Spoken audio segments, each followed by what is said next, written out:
Assalamualaikum warahmatullahi wabarakatuh. Saya atas nama Isbi Zakaria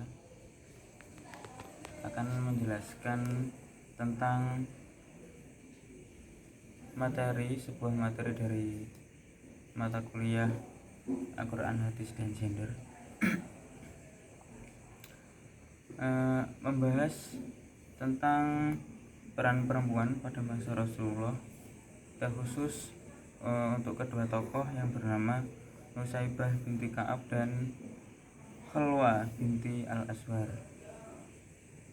Saya kebetulan kelompok kedua.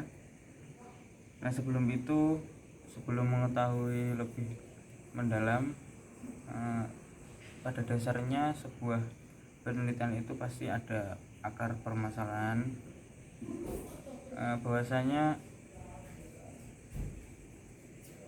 sejak sebelum Islam datang itu permasalahan tentang perempuan banyak diperdebatkan sampai datangnya Islam. Karena kenapa perempuan dan laki-laki itu diciptakan sama-sama memiliki derajat, sama-sama memiliki kedudukan, dan penting bagi kita untuk menyadari bahwa antara laki-laki dan perempuan itu sama-sama berhak mendapatkan haknya, melaksanakan kewajibannya sebagai manusia yang hidup di dunia ini. Islam mengajarkan kepada kita bahwasanya aspek yang terpenting dari sebuah perbedaan antara laki-laki dan perempuan itu tidak harus membuat seseorang atau sekelompok orang saling menjatuhkan.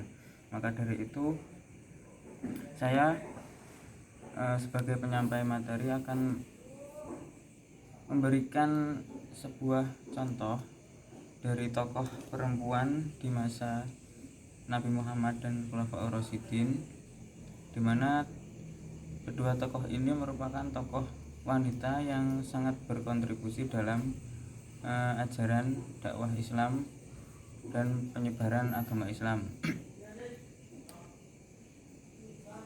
Tokoh yang pertama yaitu bernama Nusaibah binti Ka'ab.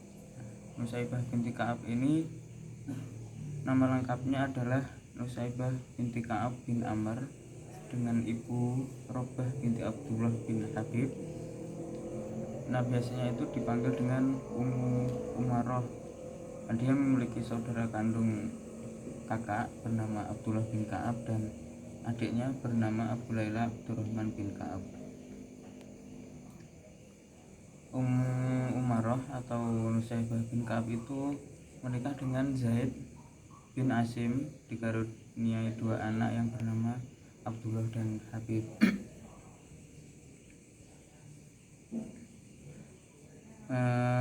Yang kedua anaknya itu adalah sahabat Rasulullah.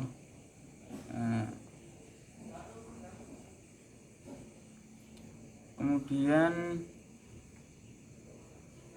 hal yang pertama kita jelaskan dari Ka'ab, Nusaibah binti Ka'ab itu, dia merupakan salah satu dari dua perempuan yang bergabung dengan 70 orang laki-laki Ansor untuk berbaiat kepada Rasulullah pada perjanjian Aqabah kedua bersama sang suami.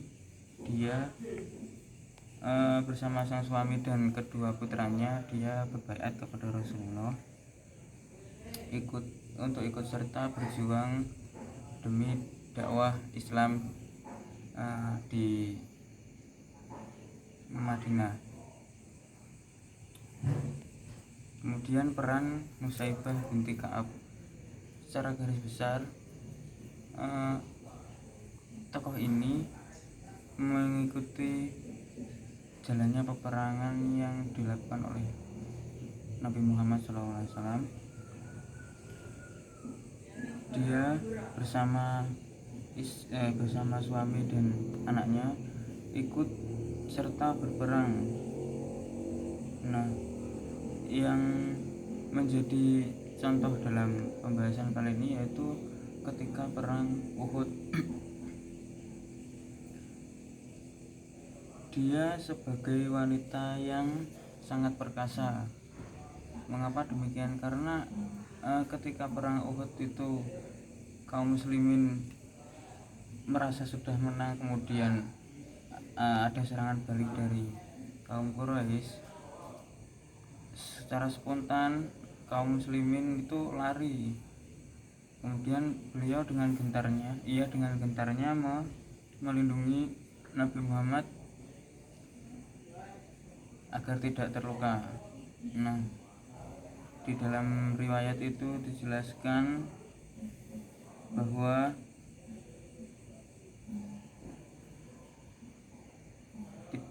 tidak lebih dari 10 orang yang melindungi Nabi Muhammad dan orang-orang lain pun meninggalkannya. Nah, itu salah satu contoh wanita berjuang demi agamanya, kemudian menjadikan ia sebagai tokoh wanita yang sangat berpotensi atau sangat memiliki jiwa yang kuat dalam mengembangkan atau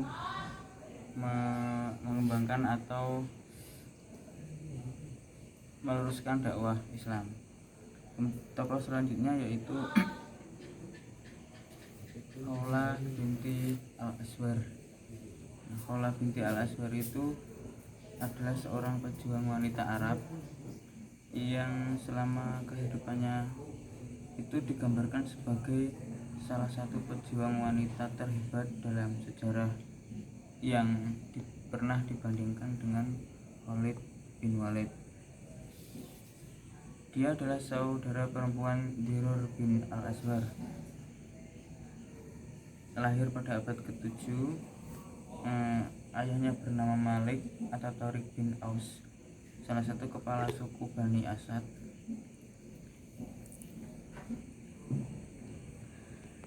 Sebagai wanita dia telah melakukan penaklukan penyebaran agama Islam di beberapa bagian seperti Suriah, Yordania, dan Palestina. Nah, itu banyak pertempuran yang ia alami, yang ia lakukan bersama saudaranya bernama Dirar. Pertempuran terbesar yang pernah ia lakukan yaitu pada pertempuran Yarmouk yang melawan Kekaisaran Bizantium. Nah, akhirnya dimenangkan oleh kaum muslimin.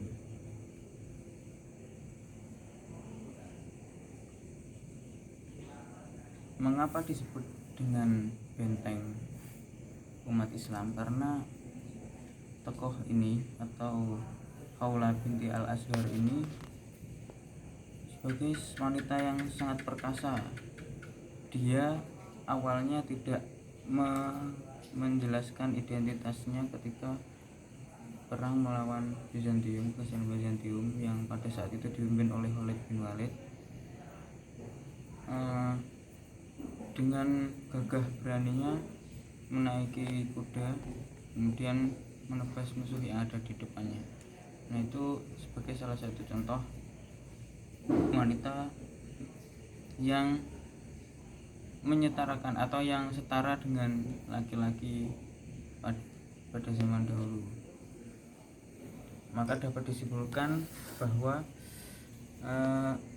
seorang tokoh wanita pun sangat berjasa dalam keselarasan kehidupan kita sehari-hari.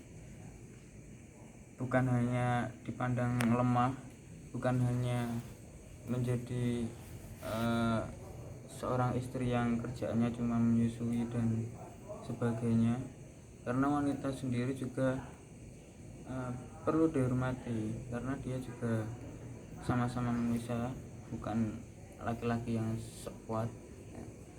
Maka dari itu dapat disimpulkan bahwa kesetaraan antara laki-laki dan perempuan itu harus diperjuangkan, harus dilaksanakan dengan sesuai kodratnya. Kemudian dari kedua tokoh itu kita dapat meneladani sifat pemberani, sifat tanggung jawab, dan penuh perjuangan dan pengorbanan demi sesuatu yang demi tujuan baik di depan. Mungkin sekian yang dapat saya sampaikan dari pembahasan kelompok kedua tentang tokoh wanita pada masa Rasulullah dan Khulafaur Rasyidin. Haru kalam, Assalamualaikum warahmatullahi wabarakatuh.